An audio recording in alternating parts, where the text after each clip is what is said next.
čestitko za vlogo Mozete. Je bilo zelo naporno. Najlepša hvala.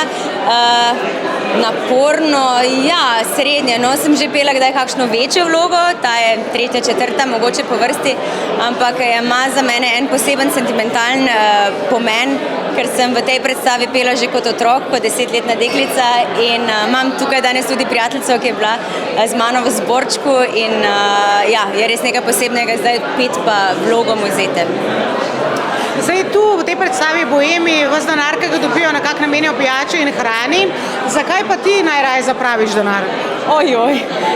Moram reči, da sem do sebe kar skromna.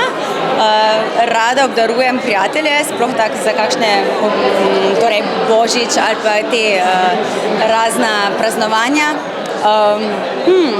Sicer pa ne vem, kam bi šel moj zaslužek. Dostikrat gre seveda tudi za coachinge pa to, ker jaz nisem zaposlena ne v eni, ne v drugi hiši v Sloveniji in potem so vsi ti stroški, seveda jih nosim sama. Mogoče to. V bistvu sama predstava je bila zdaj pika na i oziroma češnja na tortici večmesečnih priprav in smo veseli, da smo speljali to v tej zasedbi naši, ki smo in z orkestrom in z ansamblom in z zborom in solisti, tako da smo uživali in dali zadnje atome moči na odru. Zdaj tu, ko si eden od boemov, prijateljev in kadarkoli oni dobijo denar, ga zapravijo takoj za pijačo in jedačo.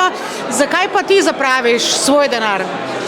V bistvu denar porabim, jaz zelo rad potujem in kadar mi čas dopušča, si privoščim, če rečemo privoščim, ne zapravim, kakšno kratko potovanje, potem zelo rad imam kakšne spa, te centre, kjer se regeneriram, tako da v bistvu gre, če že kak denar porabim, ga porabim za zdravje.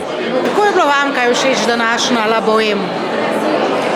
Noro je, da imamo v tej mehni Ljubljani vsake par mesecev tak spektakel, kot je bil nocojšnji La Boheme. Krasno. Slišal sem čudna kritična mnenja od drugih, ki so seveda povedali, da so že videli več postavitev La Boheme in da so bile druge boljše, kako ne rečem. Jaz izjemno uživam, da imamo v Ljubljani takle odličen ansambel, tako odlične soliste. Mogoče izkoriščam priložnost. Aljaža Farasina grem poslušati kamorkoli, da kjer slišam, ker je fenomenalen. Zdaj, Boemci ves denar, ki ga dobijo, zapravijo za hrano in pijačo. Zakaj ga pa vi radi zapravite? Poleg pijače pa, ja, ne vem, za kakšen vikend pobeg kam, pa takole iz Ljubljane, ni daleč v eno Opatijo, recimo. Ja, ali pa tako hrpenim vse leto skupaj z mojo soprogo, da ujdeva kdaj čisto sama za kakšne 2 tedna na en grški otok, recimo.